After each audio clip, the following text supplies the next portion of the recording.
এই পোলাপানে তো হাসি কিসের? হ্যাঁ, আমগো মতি দেখবি ঠিকই চান্স পেয়ে গেছে স্যারগোদায়। এরপরে আগে ভাইবাটা পাস করে লইফুক না মামা। এই টাই বান্ধা যে কি ঝামেলার কাজ, এই কারণে কতদিন যাবো যে কোটাই পড়ি না হিসাব নাই কে। মতি ভাইকে জোকারের মতো লাগছে। এই তোমাদের হলো? আইতাছি দুলা ভাই। আমি আর মতিউর রহমান একই স্কুলে পড়তাম। 1949-এ কলেজ স্কুলে ভর্তি হয়। মতিউর রহমান 3-তে, আমি 4-এ। 3-4 বছর আমরা স্কুলে থাকলাম। মতিউর রহমান যখন 6-এ উঠল, আমরা এয়ারফোর্সে লোক দিচ্ছে স্বাগত স্কুলে ভর্তি হওয়ার জন্যে। আমরা লিখিত পরীক্ষায় অ্যাপিয়ার করলাম। তো মতিউর রহমান পাস করলো।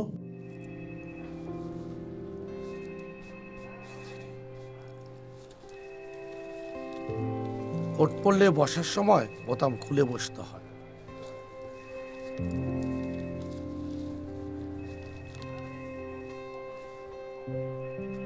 শোনো, করাচিতে তোমার তেমন কোনো অভিভাবক থাকবে না। এখন থেকে নিজের ভালো মন্দ নিজেই বুঝতে হবে। সময় পেলে মাঝে মধ্যে চিঠির উত্তর দিও। লেখাপড়াটা ভালো মতো করো। জি। কোথায় চলে গেলে ফোকলা? দুলা ভাই, আমি খবর লয়ে যেতেছি ফ্ল্যাটটা দেরি হইতেছে কিনা। চল মতি চল।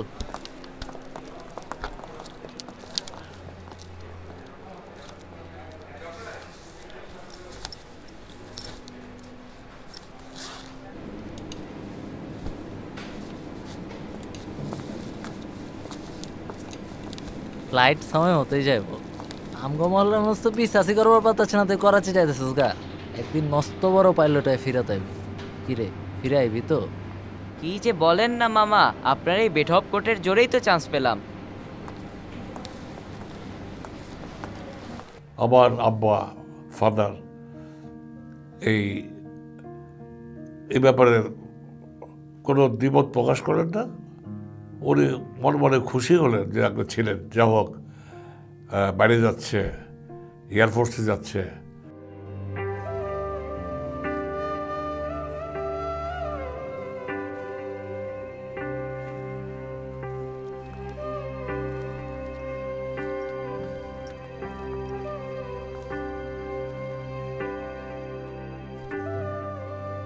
পিএএফ সারগোদা স্কুল ছিল পাকিস্তান বিমান বাহিনীর অফিসার তৈরির সূতিকাগার। পূর্ব পাকিস্তান থেকে খুব কম সংখ্যক ছেলে সেখানে পড়ার সুযোগ পেত। ঢাকা কলেজিয়েট স্কুল থেকে 6ষ্ঠ শ্রেণী পাশ করে প্রতিযোগিতামূলক পরীক্ষা দিয়ে মতিউর সারগোদা স্কুলে পড়ার সুযোগ পান। সারগোদাতে ওই রিসালপুর পাবলিক স্কুল থেকে, কলেজ থেকে পাশ করার পর সে ফরমালি জিডিপিতে যোগদান দিল। পশ্চিম পাকিস্তানে রিসালপুরে 15 আগস্ট 1961 সালে মতিউর রহমান পাকিস্তান এয়ারফোর্স কলেজে, যা বর্তমানে পাকিস্তান এয়ারফোর্স একাডেমি, সেখানে ফ্লাইট ক্যাডেট প্রশিক্ষণে যোগদান করেন।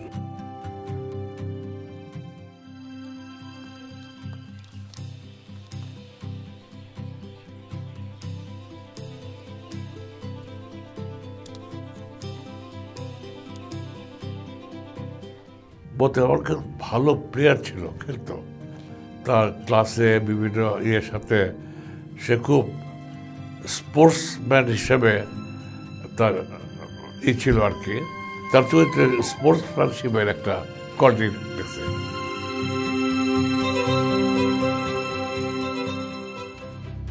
মতিউর 23 জুন 1963 সালে 36তম জিডিপি কোর্স সমাপ্ত করেন।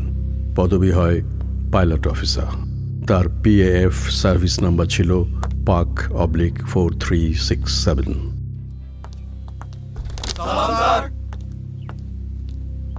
Walaikum assalam. Easy, boys. Sit down. So, welcome to the class. How is Moripur Air Base? Fine, sir. You are all picked up for this jet conversion training. We will be using T-33 plane. I hope you got the chance to explore Moripur Airbase well. I only arrived last afternoon, sir. That's all right. But as you know, that as a pilot, you need to know your airways very well. So you have to find the time to explore the ground pretty well. Let's get what the map says. This is Moripur Airbase.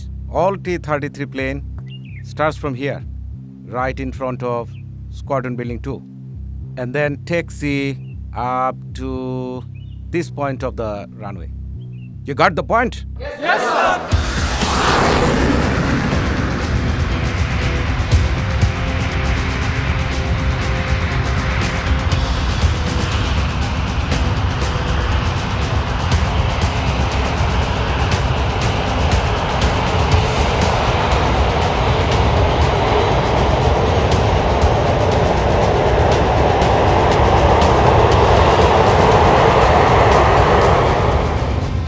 'Okay, boys, you have all started your flying career, and hopefully you will keep flying forever. What are the next steps? Well, you cannot keep flying without getting killed. Okay, I want to remind you two things. First, before entering to the runway, each and every pilot must take permission from the ATC tower. And two, once you take off from this runway 27, you cannot take right because there is a big civilian area there. Got the point? Yes, sir. Good.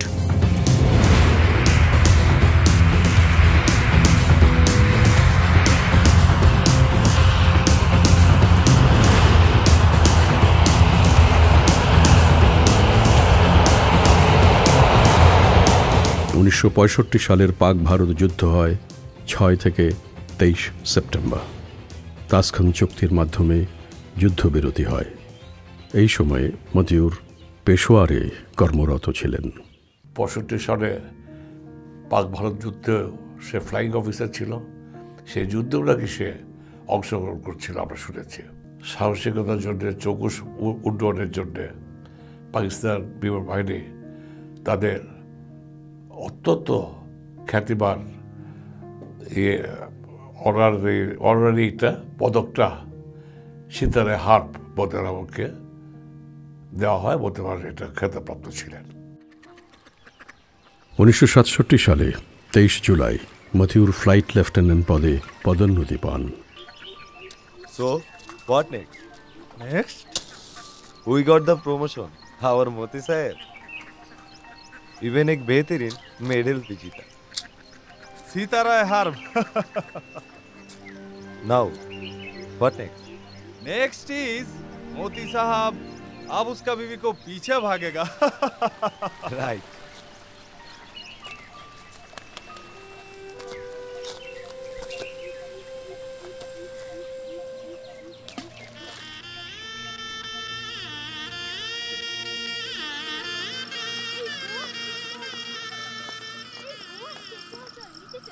'৬৮ সালের ১৯ April তারিখে flight lieutenant Motiur Rahman ঢাকায় মিলি রহমানের সাথে বিবাহ বন্ধনে আবদ্ধ হন।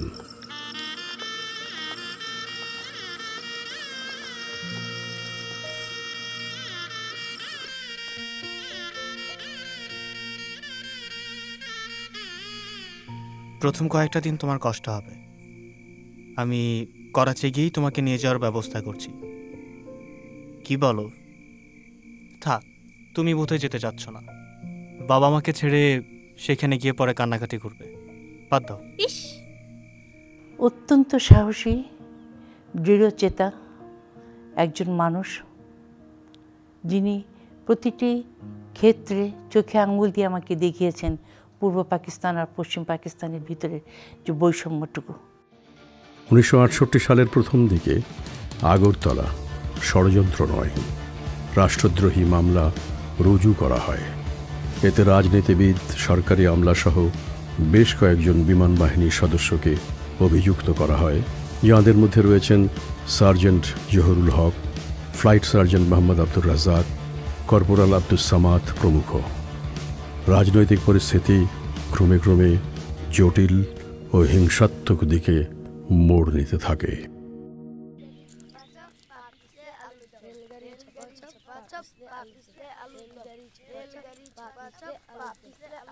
দুলা ভাই, সবকিছু তো দুলছে। ঢাকার কথা বলছো? খবর শুনেছেন? সার্জেন্ট জহুরুল হককে তার জেল সেলের সামনে গুলি করে হত্যা করেছে হাবিলদার, তাও আবার ঢাকা ক্যান্টনমেন্টের ভিতরে বন্দি অবস্থা। আস্তে মতি, দেয়ালেরও কান আছে।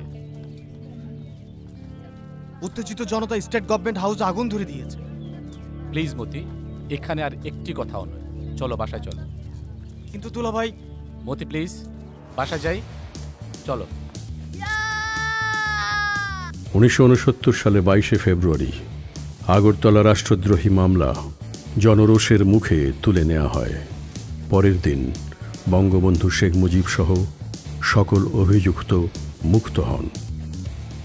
এরপর 70-এর প্রলয়ঙ্করী ঘূর্ণিঝড়ে ত্রাণ কার্যে ইয়াহিয়া সরকারের চরম অবহেলা, আওয়ামী লীগের জনপ্রিয়তার ফলশ্রুতিতে ওই সালের ডিসেম্বরের জাতীয় পরিষদ নির্বাচনে আওয়ামী লীগ নিরঙ্কুশ বিজয় অর্জন করে।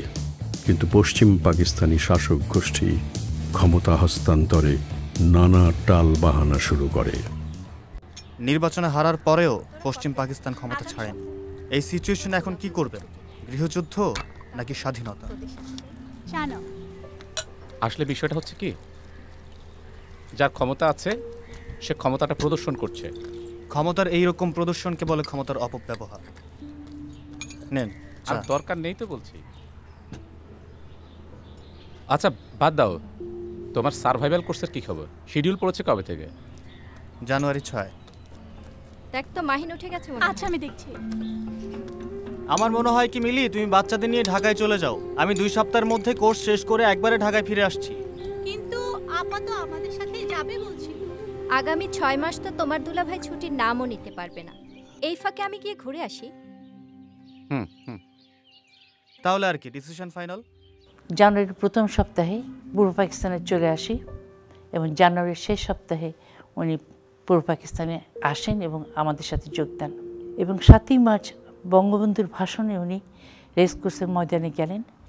মনে রাখবা, রক্ত যখন দিয়েছি, রক্ত আরো দেব। এই দেশের মানুষকে মুক্ত করে ছাড়বো ইনশাআল্লাহ। এবারে সংগ্রাম আমাদের মুক্তির সংগ্রাম, এবারে সংগ্রাম স্বাধীনতার সংগ্রাম।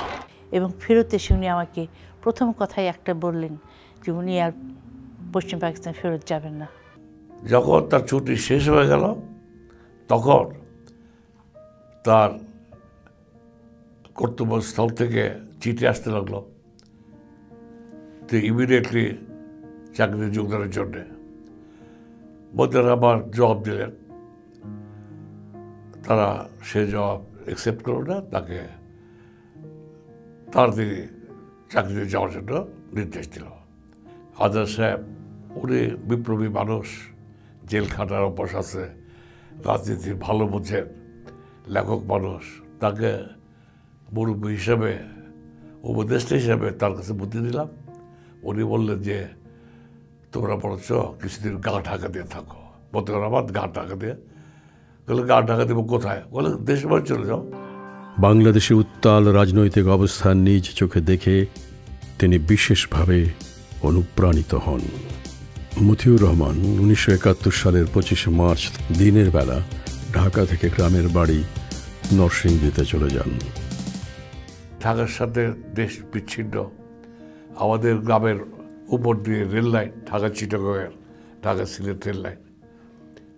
25 তারিখ রাতের থেকে এই লাইন দিয়ে ট্রেন চলে না। দেশে তার প্রতিরোধ কমিটি তৈরি করতে হবে। দেশে ঢাকায় ফেরত যাওয়া যাবে না, চাকরিতে না গিয়ে সে ভালোই করেছে।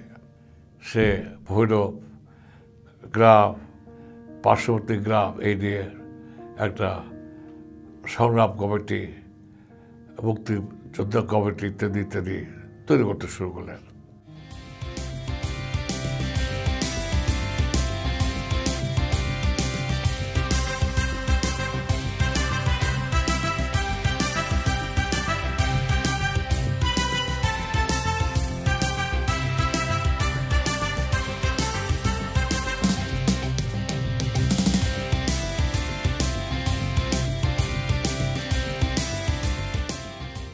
14 এপ্রিল ভৈরবের উপর ত্রিমুখী আক্রমণ চালায় পাক হানাদার বাহিনী।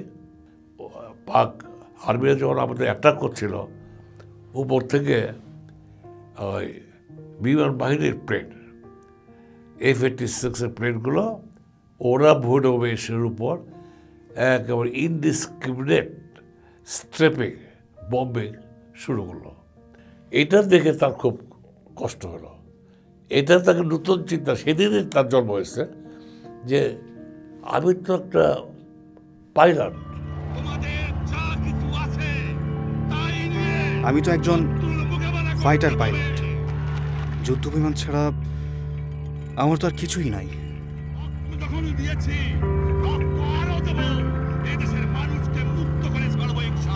না, আমি ভারত নয়, করাচিতেই ফিরে যাব। আমার একটা যুদ্ধ বিমান চাই।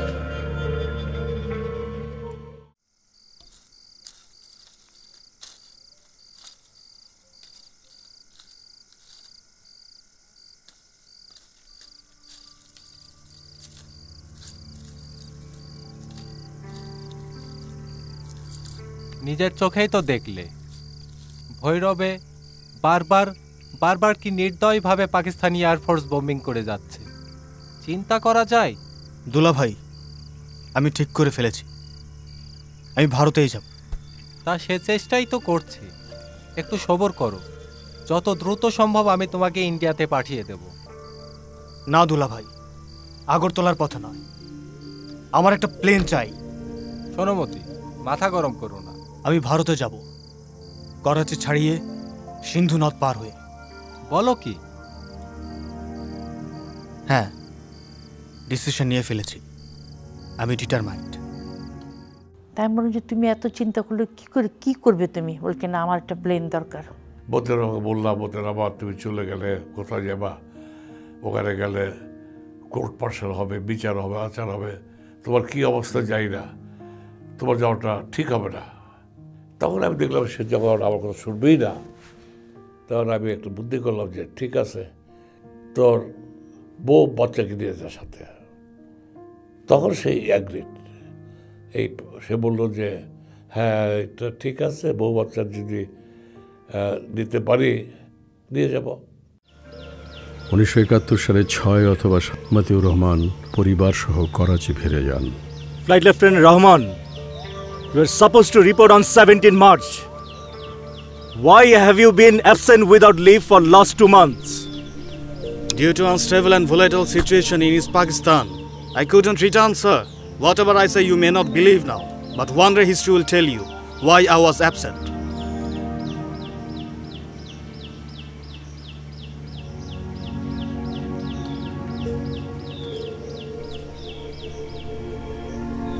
You may go now.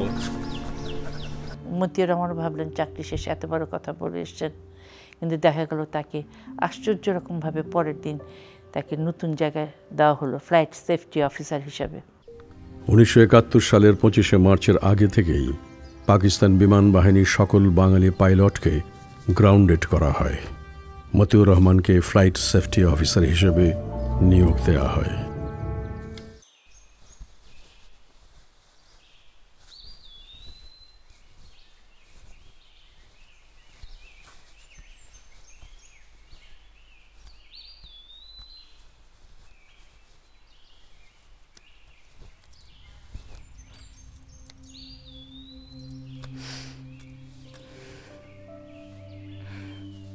দেখো, নতুন ইউনিফর্মে তোমাকে কত হ্যান্ডসাম দেখাচ্ছে। আচ্ছা, সার্ভিসের হাতগুড়িটা কোথায়? ওটা একটু এনে দাও তো। কেন? রোজ তো আমাদের বিয়ের ঘড়িটাই পড়ো, আজকে ওটা তাড়াতাড়ি করো, অফিসে দেরি হয়ে যাচ্ছে।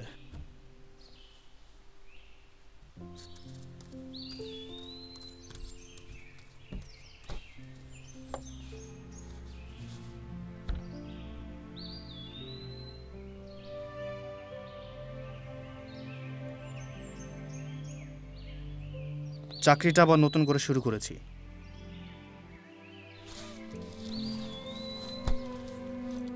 এবার কোনো রকম চান্স নেওয়া যাবে না।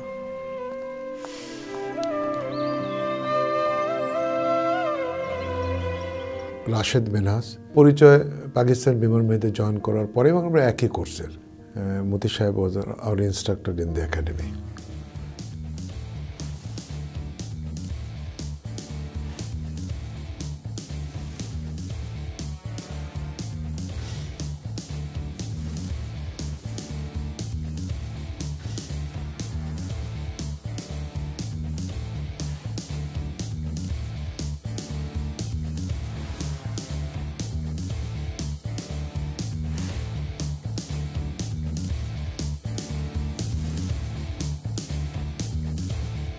পরবর্তীতে আমি যখন গ্র্যাজুয়েট করে করাচিতে যাই তখন আমি ওনাকে পাই number 2 squadron as an instructor.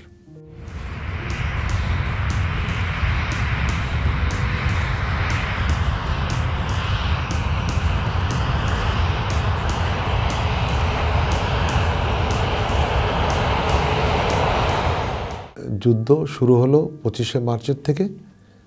তখন আমাদেরকে সবাইকে ফ্লাইং থেকে অফ করে দেওয়া হয়। তো কিছুদিন পরেই আমাদের সবাইকে, যেহেতু আমাদের কোনো কাজ ছিল না, কারণ আমাদের ফ্লাইং অফ করে দেওয়া হয়েছে, আমাদের বিভিন্ন জায়গায় বেইজের ভিতরে বিভিন্ন জায়গায় পোস্টিং দেওয়া হয়। সেই সুবাদে আমার পোস্টিং হয়েছিল মরিপুর এয়ার ট্রাফিক কন্ট্রোল সেন্টারে।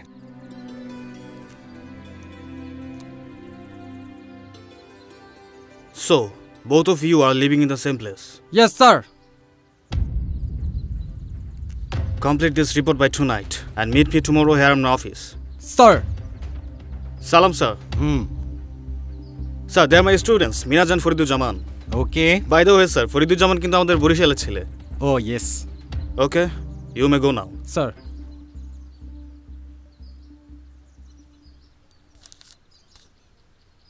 Walaikum assalam. Sir, please. Thank you. Sir, চা খাবেন? না, এখন আর চা খাবো না। কিন্তু শুক্রবারে আমার বাসায় খেতে আসতে হবে স্যার। কি কোনো সুসংবাদ? এই যুদ্ধ বিগ্রহের মধ্যে পার্টি? না স্যার, তেমন কিছু না। আপনি একা আসবেন আর কাউকে কিছু বলবেন না, হাতে সময় নিয়ে আসবেন, মিস করবেন না। ঠিক আছে, এখন আমাকে উঠতে হবে। আমার এয়ারক্রাফটের রিপোর্টটা রাখো, তোমার কমেন্টস দিয়ে ফরওয়ার্ড করতে হবে।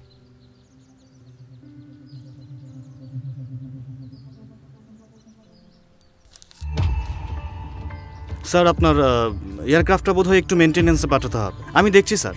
ওকে, ঠিক আছে স্যার। ভালো থাকবে। Thank you sir.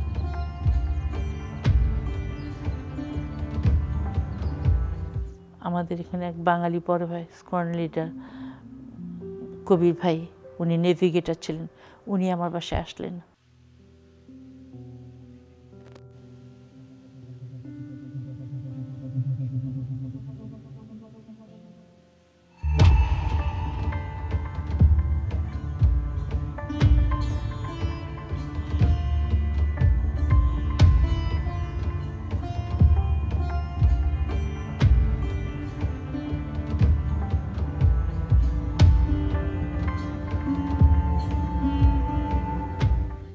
চার পাঁচ দিন পরে উনি আমাকে বললেন, জানো একটা প্ল্যান ঠিক হয়েছে। আমি কীরকম? আমি তো ফ্লাইট সেফটি অফিসার, আমি তো যে কোনো সময় একটা বিমান থামাতে পারবো, প্লেনও পাবো, পাইলটও পাবো, নিয়ে আমি মুক্তিযুদ্ধে অংশগ্রহণ করতে ভারতে যাব। ওখানটা যেয়ে তারপর পাকিস্তান গভর্নমেন্ট চাপ দিবে যে পাইলটটাকে ফেরত দাও, আমি তখন বলবো আমার বউ বাচ্চাকে ফেরত দাও। এইভাবে দুজনে এক্সচেঞ্জ করা হবে, তুমি আমার কাছে চলে যাবে এবং প্লেনও পাওয়া যাবে এবং মুক্তিযুদ্ধে অংশগ্রহণ করা যাবে। এই সময় মতিউর রহমান একজন বাঙালি নেভিগেটরের সাথে মাসরুর ঘাঁটি থেকে ভারতের জামনগর বিমান ঘাঁটিতে যাওয়ার গোপন পরিকল্পনা করেন। পরিকল্পনা অনুযায়ী একটি T-33 বিমানকে ছিনতাইয়ের জন্য পরিকল্পনা করেন।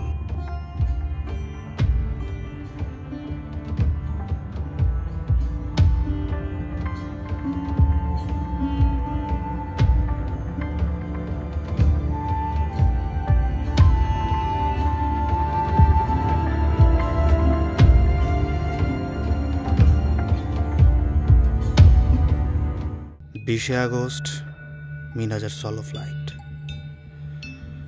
এই সুযোগ হাতছাড়া করা যাবে না। যেভাবেই হোক প্লেনটা নিয়ে 40 মিনিট ফ্লাই করলেই ভারতে চলে যাব। আমার যেহেতু ছোটো বাচ্চা, আমার কয়েকবারই রাত্রে উঠতে হতো। আমি যতবারই উঠেছি দেখেছি উনি বসে আছেন আমার বাচ্চাদের দিকে তাকিয়ে, অস্থির উনি।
এই স্পেশাল দিনটাতে আমার মনে আছে 1971 সনের 20শে August, most probably that was a Friday. তো আমি কন্ট্রোল ডিউটিতে ছিলাম সকাল থেকে, আমাদের নর্মালি 7:30টার দিকে মনে হয় আমরা অফিসে যেতাম, বা 7টার দিকে।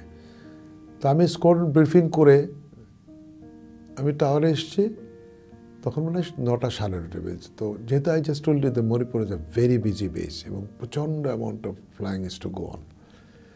তো রাশিদ মিনাজ ওদিন ওর ফ্লাইং ছিল আমি জানি, এবং আমরা প্রতিটি পাইলটের একটা কল সাইন থাকে। রাশিদের কল সাইন ছিল Bluebird 166। Bluebird 166 Mashur Tower, taxi to holding point runway 27 via Sierra taxi track. Matiur Rahman সাহেব যেহেতু বেস সেফটি অফিসার ছিলেন, he had an access everywhere. T-33 জাহাজের ভিতরে উঠতে গেলে there is no stairs, you have to get in to wing, then is step until you get in to the canopy, open the canopy. একদম canopy যদি ভিতর থেকে না খোলে, there are ways to open it from outside. প্লেনে অনেক কিছু দেখা যায় না, ধরেন আপনি পিছন দিতে কিছু ইন্ডিকেট করেন, অনেক কিছু হয়তো উনি কিছু ইন্ডিকেট করেছেন এবং রাশেদ হয়তো মনে করেছে যে something, and he knew that he was the base safety officer, he must have open the canopy because he must have climbed up the plane. I don't know, maybe he lost senses and that's how he got behind the rear seat and took over the control of the aeroplane. হঠাৎ করে দেখি কি রানওয়ের উপরে একটা জাহাজ runway 27-এ একটা T-33 aircraft enter the runway. তো নর্মালি রানওয়েতে ঢোকার আগে অনুমতির প্রয়োজন হয়। Nobody can enter an active runway without permission. Bluebird 166, what is the problem? Please say again. Bluebird, what happened? Bluebird. Sir, hijacked. I know it was Rashid's voice because আমি ওকে ছোটবেলা থেকে চিনতাম এবং আমি ওর সঙ্গে অনেক ফ্লাই করেছি, so I knew his voice. Sir, Bluebird 166 hijacked, sir.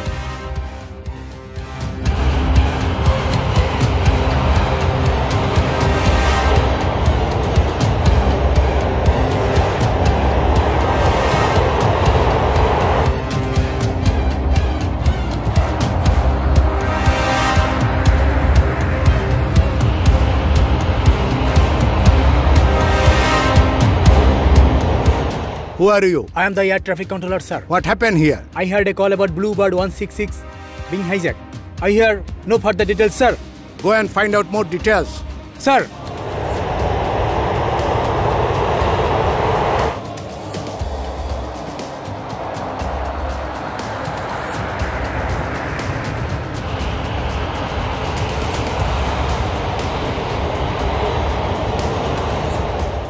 And Rashid being so junior and so inexperienced, and aircraft controller প্রশ্নই ওঠে না, is so low. He probably went directly and hit the ground with the aircraft.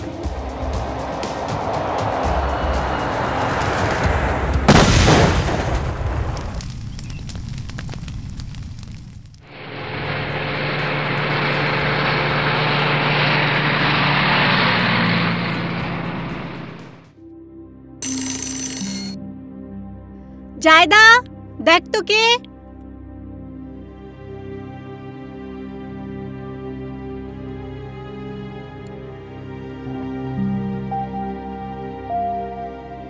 আরে Mrs Motiur,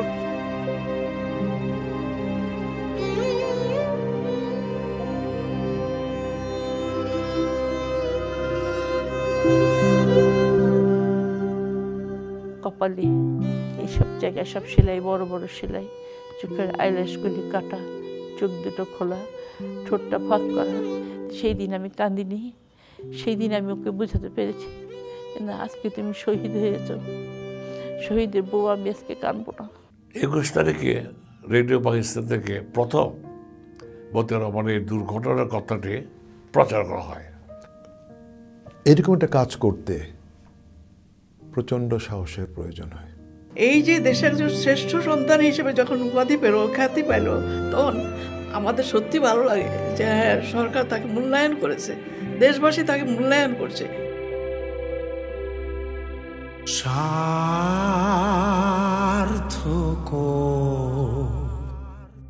একদিন আমাদের দেশ স্বাধীন হবে, স্বাধীন দেশের স্বাধীন আকাশ মুক্ত রাখবে আমাদের বিমান বাহিনী। জন্মেছি দেশে সার্থক জন্ম মাগো, সার্থক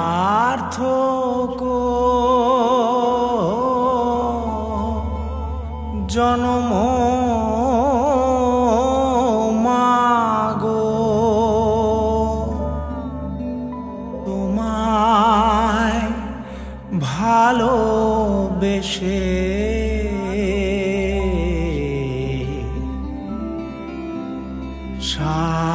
সার্থক জন্ম আমার, জন্মেছি এই দেশে।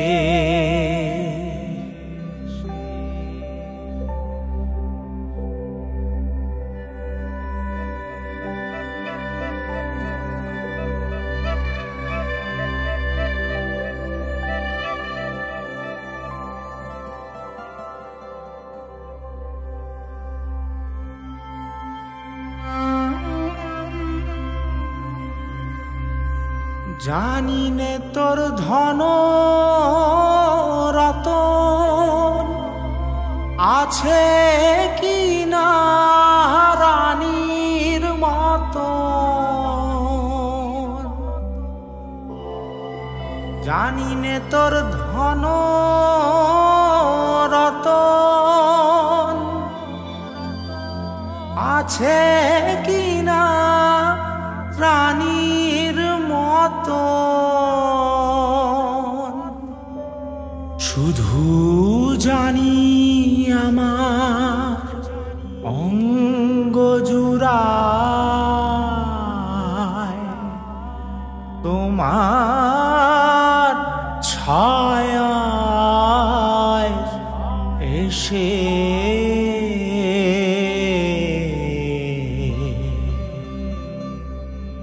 কোন বনেতে জানি নে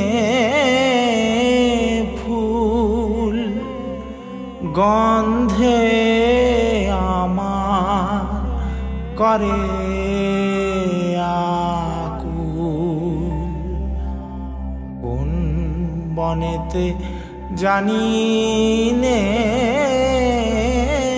ফুল গন্ধে আমার করে আকুল, কোন গগনে ওঠে রে চাঁদ এমন হাসি